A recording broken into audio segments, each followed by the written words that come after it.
नमस्कार, the red mic में आपका स्वागत है। मैं हूं संकेत उपाध्याय और मेरे साथ हैं अंकित अवस्थी सर। और आज एक बहुत ज़रूरी मुद्दे पर चर्चा करने जा रहे हैं हम लोग, वो है एक्स के ऊपर। एक्स की एक नई शुरुआत हुई है।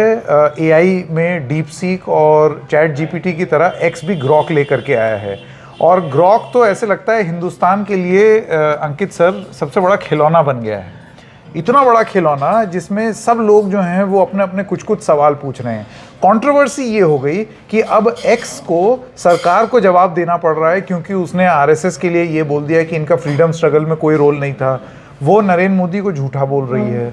एक्स का ग्रॉक ये तक बोलने को लिखने लगा है मजाकिया अंदाज में, और फैक्ट की तरह भी लिखता है कि 15 लाख जुमला था और आप कोई भी जवाहरलाल नेहरू बेहतर प्रधानमंत्री थे। तो इन सब चीज़ों को लेकर के अब केंद्र सरकार के नोटिस में एक्स आ गया है और उन्होंने इंटरमीडिएरी गाइडलाइंस जो होती हैं उसके तहत एक सवाल पूछा है कि आपके खिलाफ एक्शन क्यों ना हो।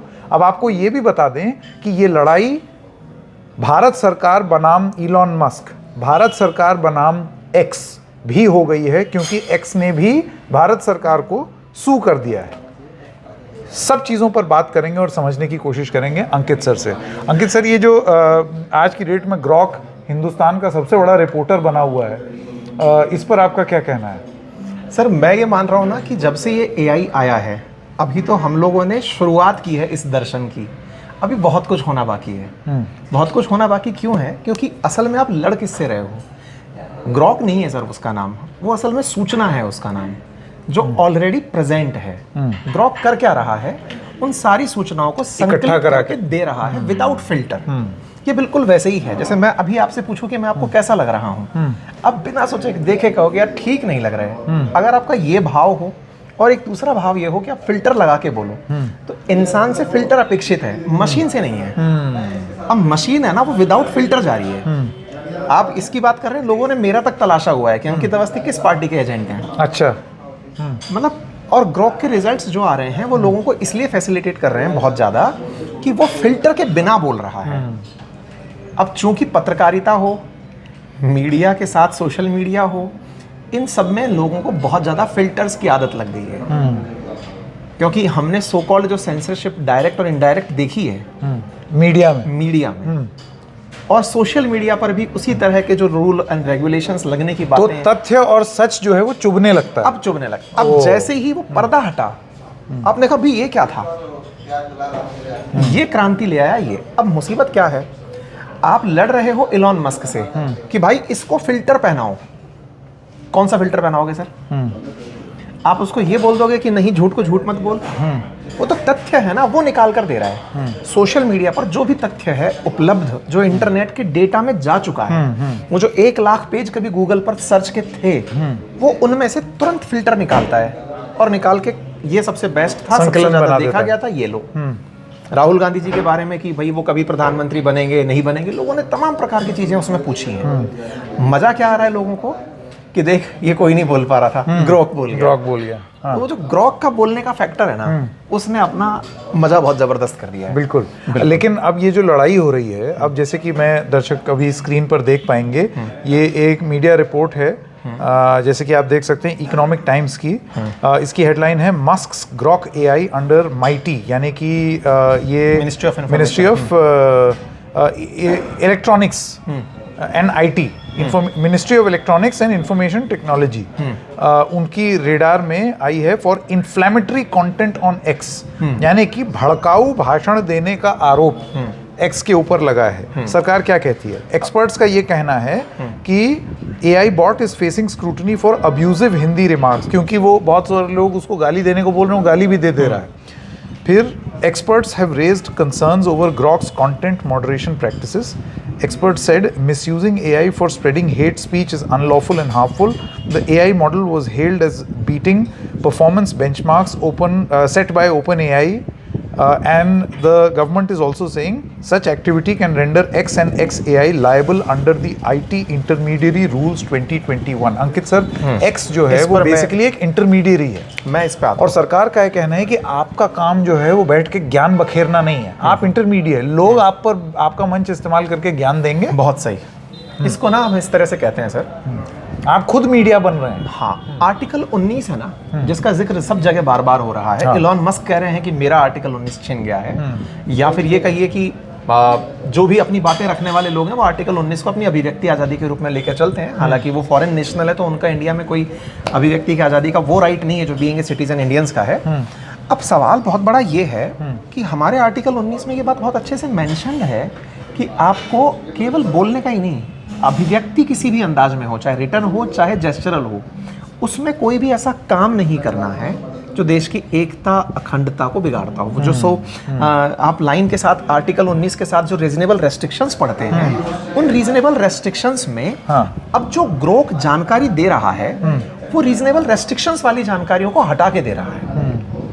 आप और हम जब नहीं बोलते तो हमारे पीछे क्या लाइन होती है कि देश की एकता और अखंडता का ख्याल रखते हुए, कानून का ध्यान रखते हुए आपको ये चीजें रोक करके अभी अपनी अभिव्यक्ति देनी है। करेक्ट। अदरवाइज तो जो लोग खालिस्तान की मांग करते हैं, कर तो वो भी अभिव्यक्ति रहे ना। हाँ, करेक्ट। तो दिक्कत कहाँ है? उनकी अभिव्यक्ति में, कि वो देश के लिए ठीक नहीं है। अब दूसरा एक पॉइंट जो आपने उठाया, इसमें बहुत बड़ा प्रश्न ये आता है कि सरकार एआई से उलझ रही है या फिर उनसे उलझ रही है। तो सर पॉइंट बहुत सही से अगर अपन इस बात को ऐसे समझें कि मेरे सामने जो डेटा ऑलरेडी अवेलेबल था, तो मेरे लिए बहुत अच्छा नहीं होगा क्या कि मैं लिखित में वो सारे डेटा को आपके सामने रिलीज करता चला जाऊं, जिसने अभी तक बहुत अच्छे से सोशल फैब्रिक को बना के रखा हुआ था। क्या आपको नहीं लगता कि वो डेटा इतना ब्लंटली आने लगेगा? क्योंकि आने वाले समय में एआई क्या अभी भी वो काम कर सकता है कि आपका और मेरा बहुत अच्छा रेप्लिका बना के एआई मुझसे वही डेटा वीडियो के फॉर्म से बुलवा भी सकता है। आपने कई बार देखा होगा बहुत सारे न्यूज़ चैनल्स ने आजकल पत्रकारों को एआई के मॉडल से रिप्लेस भी करके एआई एंकर्स बने हैं। नहीं, लेकिन अभी आप थोड़ी देर पहले जो बात बोल रहे थे, मैं तो यही सोच रहा हूँ कि भाई वो तथ्य कहाँ से उठा रहा है? Already available facts. अब वो जो फिल्टर्स आपने या तो मर्यादा के चलते या डर के चलते या ईडी सीबीआई के चलते जो लोग नहीं बोल रहे हैं, वो उसको थोड़ी ईडी सीबीआई का डर है, वो तो चैटबॉट है, वो तो अपना एआई है, तो वो बोल गया। तो इस लिहाज से मैं आपसे ये पूछना चाहता हूँ कि इसमें गलत क्या है? अगर वो तथ्य बोल रहा है, यही तो चीज़ लोग बोल रहे हैं कि मतलब वो फैक्चुअल पोजीशन सामने रखना इतना बड़ा अपराध हो जाएगा कि you will be seen as against the Indian law. ऐसे समझिए सर, जब टेक्नोलॉजी आई है उसके ड्रॉबैक्स भी साथ साथ आए हैं। ये तो हम अब देख रहे हैं कि ग्रॉक कुछ कर रहा है। इससे पहले एआई पर ऑलरेडी 2 समिट्स हो चुकी हैं। रिसेंटली प्रधानमंत्री जब ट्रम्प से मिलने गए थे, तो उससे पहले वो फ्रांस थे और इंडिया ने वो यूनिट को चेयर की थी। अगली बार वो बैठक इंडिया में है। यानी कि वर्ल्ड इस बात से अवेयर है कि ऐसा तांडव होने वाला है। और ये लोग हमसे पहले इंफॉर्मेशन रखते हैं इस बात की कि इंफॉर्मेशन क्या कुछ बिगाड़ सकती है। आज जॉन एफ कैनेडी के बारे में जो डॉक्यूमेंट्स निकाले ट्रम्प ने, तो डॉक्यूमेंट्स अब निकल कर आए हैं, लेकिन वही डॉक्यूमेंट्स अगर ग्रॉक निकाल के डाल देता था पहले। आज बहुत सारी चीज़ें डिमांड में उठ रही हैं कि इंडिया बहुत सारे जो हमारे हाई प्रोफाइल जो मौतें हुई हैं उनकी डेटा बाहर निकाले। अगर एआई निकाल के रखना शुरू कर दे तो बहुत सारी ऐसी सेंसिटिव इन्फॉर्मेशंस हैं। मैं इस चीज के पक्ष में नहीं हूं। नहीं, लेकिन आप एआई को कंट्रोल भी कर सकते हैं। जैसे डीप सीक से अगर आप चीन से टेढ़े मेढ़े सवाल पूछें तो वो उसका जवाब नहीं देता है। ये आरोप भी लगा। तो मतलब वो फिल्ट्रेशन की गुंजाइश भी उसमें है। लेकिन यहाँ पर मैं आपसे ये जानना चाहता हूँ अंकित सर, ऐसा क्यों है कि अब ये एक खुली जंग की तरफ जाता जा रहा है? मतलब इंफॉर्मेशन पैरिटी, जो चीज़ लोग जानते थे लेकिन सुन नहीं पा रहे थे, वो अब ग्रॉक बोलने लगा और उस चक्कर में ग्रॉक से सवाल पूछे गए सरकार द्वारा। और अब नहीं, इसमें एक चीज़ बस आपको बता दूं, अब इलॉन मस्क जो है वो उन्होंने पूरे हिंदुस्तान देश को सू कर दिया। वो क्या कहते हैं? वो कहते हैं सेक्शन 79(3)(b का उपयोग सामग्री हटाने के लिए बिना उचित प्रक्रिया के लिए किया जा रहा है। संविधान के अनुच्छेद 14 और 19(1)(a) का उल्लंघन हुआ है। सहयोग पोर्टल पारदर्शिता और निगरानी के बिना सामग्री हटाने की अनुमति देता है। न्याय संगत प्रक्रिया और चुनौती का अधिकार प्रदान नहीं किया गया है। धारा 69A of the IT act को सामग्री ब्लॉक करने के एकमात्र वैधानिक तंत्र के रूप में मान्यता दिलाने की मांग की है उन्होंने। इसको ऐसे समझते हैं सर, हमारा जो इंटरमीडियरी है ना, हम अपने श्रोताओं को ये भी समझाते हैं कि फेसबुक, इंस्टा, ट्विटर, यूट्यूब ये वो प्लेटफॉर्म्स हैं जो सूचनाओं को प्रेषित रखने के लिए बनाए गए। उनमें फीड हम डालते थे, आप और मैं फीड डालने वाले लोग थे, प्लेटफॉर्म बना के किसी ने छोड़ दिया। अब क्या हो रहा है, आपने प्लेटफॉर्म पर फीड भी खुद ही डाल दिया। बातें समझिए सर। रणबीर अलाहाबादिया यूट्यूब पर एक कमेंट करते हैं, उनके चलते आप उन्हें सू करते हैं बिकॉज कंटेंट डालने वाला पता था आपको। एग्जैक्टली सरकार बोल रही है कि प्लेटफॉर्म तुम्हारा था, इंटरमीडिएरी पे हमें अभी दिक्कत नहीं थी, अब कंटेंट भी तुम डाल रहे हो यार, मतलब प्लेटफॉर्म तुम्हारा और कंटेंट भी तुम ही डाल रहे हो, तो फिर किसको सू करें? पर वो तो एआई है ना। एआई है तो सर वही वाली बात मैंने आपसे क्या कहा अभी। अब ऐसे तो फिर आपको चैट जीपीटी से भी दिक्कत हो जानी चाहिए, आपको डीप सीक से भी दिक्कत हो जानी चाहिए, ये एक्स को ही क्यों? आपको नहीं लगता कि जिस तरह का खुलापन ग्रॉक्स लेकर आ गया है, क्योंकि वो ट्विटर में जुड़ा हुआ है। हाँ, उसके पास सूचना का जो एक्सेस है वो ट्विटर की सूचनाओं का भी भर भर के है। ट्विटर पर जो लोग फीड डालते हैं, क्योंकि इंटरनेशनली अगर कहा जाए कि यूनिवर्सल मीडिया के रूप में जो काम कर रहा है वो ट्विटर कर रहा है, एक्स कर रहा है, और उसके वो सारे फीड्स को फट से उसने रिप्लिकेट कर दिया। भाई चैट जीपीटी हो या जेमिनाई हो, ये सब अपने और प्लेटफॉर्म्स के डेटा को यूज कर रहे हैं। न्यूज में जिसने आतंक मचाया वो ग्रॉक्स है, क्योंकि ग्रॉक्स का डेटा जो है वो पूरा ट्विटर से आता है। और ट्विटर पे तो सर न्यूज बनती हैं, सरकारें उसी पे फैसले करती हैं। एक बड़ा अच्छा वाकया हुआ सर, आपने रिसेंटली ऑब्जर्व किया हो तो पीएम मोदी ने हाल ही में ट्रुथ ज्वाइन किया। हाँ, ट्रूथ सोशल डोनाल्ड ट्रंप का। हाँ। अब ना देश को ये बात रियलाइज करने की जरूरत है कि सोशल मीडिया कितना बड़ा धागा ताना बाना बिगाड़ सकती है। क्यों नहीं हम दूसरे का प्लेटफॉर्म ज्वाइन कर रहे हैं तो हम अपने नेताओं से कह करके कि आप अपना एक सोशल मीडिया प्लेटफॉर्म रखें। था तो हिंदुस्तान का एक कू था, अब वो चला ही नहीं। वो हिंदुस्तान का नहीं था, हाँ, मतलब कंपनी का हाँ था। हाँ, मतलब एक इंडियन कंपनी का था। तो मैं कहना क्या चाह रहा हूँ ना, क्योंकि ट्रंप का है ट्रुथ, इलॉन मस्क का है एक्स, इंडिया की भी अपनी सोशल मीडिया प्रेजेंस, क्योंकि हमारे कंटेंट से दुनिया चल रही है। तो मेरा खैर ये एक अलग दिशा में ले जाने मेरा ये कहना है कि इंटरमीडियरी, सरकार का ये कहना है कि आप इंटरमीडियरी हैं। वो इंटरमीडियरी ने अब सरकार को ही, इंडिया देश को सू करना मतलब भारत सरकार है ना, तो वो भारत सरकार से सवाल पूछ रहे हैं कि आपके ये जो नियम जो आपने लगाए हैं हमारे ऊपर वो न्याय संगत नहीं है, तो इनको आप बदलिए, नहीं तो हम जा रहे हैं आपके खिलाफ। क्या आप इसको एक ऐसे वक्त में जब बिल्कुल ट्रंप और इलॉन मस्क को जिसे कहते हैं ना कि आइए अपनी गाड़ी भी यहाँ ले आइए, स्टारलिंक का भी स्वागत हो रहा है, ठीक है, अश्विनी वैष्णव ने स्टारलिंक का स्वागत किया फिर ट्वीट डिलीट कर दिया, और अब वही सरकार जो पहले तो स्वागत मोड में थी वो अब बिल्कुल एकदम लड़ाकू विमान लिए इलॉन मस्क के पीछे। ऐसे में आप किसकी बात बनते हुए देखते हैं? सर देखो ना, रिझाना भी है plus at the same time आपको ये जो दौर है ना, ये सूचनाओं से होने वाले संघर्ष का दौर है सर। हाँ, मतलब मैं इस पूरी जर्नी को जब कई बार चर्चा में बैठता हूँ अपनी टीम के साथ, तो ये देखता हूँ कि जिन्होंने सूचनाओं पर कंट्रोल रख लिया वो शासन पर कंट्रोल करना सीख गए। शुरुआत कर लो अमेरिका से। इलॉन मस्क ने ट्विटर जब परचेज किया था ना, लगभग तय हो गया था कि ट्रंप आएंगे, और ट्विटर पे ट्रंप आ भी गए। लेकिन ट्रंप ने टाइम बिंग ट्रुथ बनाया, और वर्ड की आप केवल इतना माने कि ट्रंप ने बैठकर ट्विटर पे कनाडा से ट्रूडो हटा दिए, वहां बैठ करके जर्मनी के अंदर सरकारें बदलवा दी।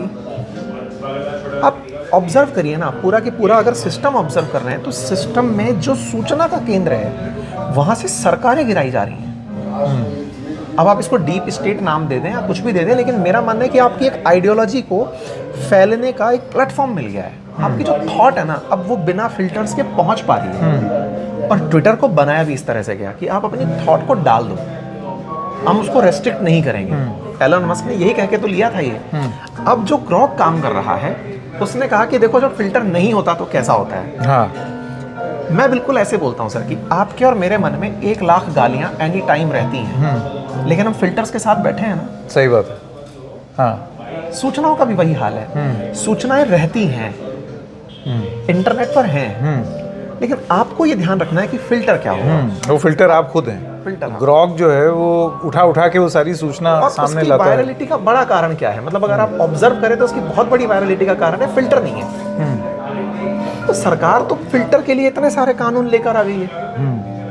हर चीज पर आप कुछ भी आगे निकलो, ये फिल्टर, हाँ। ये फिल्टर। जैसे कंटेंट रेगुलेट करने के लिए अब रणवीर अलाहाबादिया का वो भद्दा कमेंट आया, तो उसका बहाना ले करके अब वो बात ज़रूरत बताई जा रही है कि नहीं, इसको रेगुलेट करने की ज़रूरत है। एग्जैक्टली। तो ये बात बहुत अच्छे से समझनी होगी एक सभ्य समाज को कि आपको कंटेंट रेगुलेशन चाहिए। अगर रेगुलेशन चाहिए, ये मतलब इस बात पे बहुत ही मतलब आप आयरनी देखें, मुद्दा ये है, आपको रणवीर अलाहाबादिया का अगर कंटेंट बुरा लगता है तो आपको ग्रॉक का भी लगना चाहिए। आप मेरी बात समझ रहे हैं? आप एक ऐसे सभ्य समाज में अगर अपने आप को मानते हैं कि नहीं, मैं अभिव्यक्ति की आज़ादी में ग्रॉक का बोलना पसंद करता हूँ, तो भाई साहब उसने जो बोला था ना, फिर तो आपको वो भी पसंद होना चाहिए था, क्योंकि समाज का ही हिस्सा था ना वो। आप में से कुछ लोग इस बात नहीं, वो तो है, लेकिन देखिए ऐसा है, ग्रॉक अगर गाली दे रहा है तो ग्रॉक तथ्य भी बता रहा है। अब यहाँ पर आप सरकार, बतौर सरकार, आप एक्स से आपत्ति उसकी सच बोलने पर आप ले रहे हैं या उसकी गाली पर ले रहे हैं, या गाली पर लेते हुए गाली को बहाने की तरह इस्तेमाल करके उसकी सत्यता को आप दबाना चाहते हैं। इसको हम ऐसे मान सकते हैं कि सत्यता से गुरेज है। सुनने में ऐसा ही लगता है, क्योंकि सबसे ज़्यादा चुभता क्या है, जो पता नहीं था बता दिया गया, जो बोलना नहीं था बोल दिया गया। हाँ, तो मतलब बोल दिया गया तो दिक्कत है। हाँ। अब सरकार को दिक्कत भी इसी बात से है ना, कि तुमको मना किया था ना नहीं बोलना है, हाँ। तुम बोल दिए यार। मतलब ग्रॉक गोदी मीडिया नहीं बन रहा है। हाँ, अब तो कुछ भी नाम दें आप, गोदी कहें, चम्मच कहें, मुद्दा ये है कि वो किसी का भी साथी नहीं है। इंटरेस्टिंग बात ये है ना कि वो ना तो मोदी जी की तारीफ करना है राहुल गांधी जी की कर रहा है, ना सत्ता पक्ष की कर रहा है, ना विपक्ष की कर रहा है। वो सबके साथ वही जितना स्लैंग हो सकता है हो जाएगा। और मेरा जो यहाँ पे बहुत बड़ा आर्ग्यूमेंट है शुरुआत से ही, वो ये है कि अगर आपको ये बर्दाश्त है, क्योंकि अभिव्यक्ति केवल बोलने की नहीं होती, शब्द उनके भी होते हैं जो बोलना नहीं जानते हैं। सोशल मीडिया पर लिखने का बहुत महत्व है। आप पत्रकार लिख रहे हैं, आप दोनों तरह की पत्रकारिता कर चुके हैं, जब बोलते भी थे और नहीं भी बोलते थे, तो उसका भी बहुत महत्व है। तो जो कलम से लिखा गया है, आज वो इंटरनेट लिख के दे रहा है। आपत्ति तो उससे भी होगी सर, अभी आपको तय करना है। बहुत सारी किताबों में लिखी गई बातों पर देश में आग लग जाती है सर। बोला तो नहीं गया था, लिखा गया था। लेकिन आप ये सोचिए कि एक कंपनी इतनी बड़ी हो जाए जो एक सरकार को अदालतों में घसीटने की बात करे, इतनी बड़ी एक्स कंपनी है, उसको। ये तो लोकतंत्र की ताकत होनी चाहिए ना सर। यही तो लोकतंत्र है कि आप न्यायपालिका में इतना विश्वास रखते हैं। अच्छा, एक अच्छा लोकतंत्र क्या है? जब आपको न्यायपालिका से ये उम्मीद हो कि मैं सरकार को ले जा सकता हूँ, ये उसका राइट है न्यायपालिका में ले जाना, हमें इससे ऑफेंड नहीं होना चाहिए। जिस दिन हमारा ये राइट भी छिन जाए कि न्यायपालिका में भी नहीं जाने दिया जा रहा, तब हमें टेंशन होनी चाहिए। बिल्कुल, उसका न्यायपालिका जाना तो उसका राइटफुली राइट है। फिर वो वहां से जीते या हारे, वो बात अलग। आर्टिकल 15, 16, 19, 29 और 30, ये 5 आर्टिकल्स ऐसे हैं जो डेडिकेटेडली सिटीजन्स के लिए हैं। तो इस पर उसका आर्ग्यूमेंट देना कि मैं 19 के लिए वहां जा रहा हूं, तो ये तो अनपढ़ वाला ग्रॉक का ही नॉलेज है इसका। हाँ। बहुत बहुत धन्यवाद अंकित सर हमारे साथ जुड़ने के लिए। दर्शकों, आपका भी। फिर मिलेंगे किसी और मुद्दे के साथ। Thank you so much.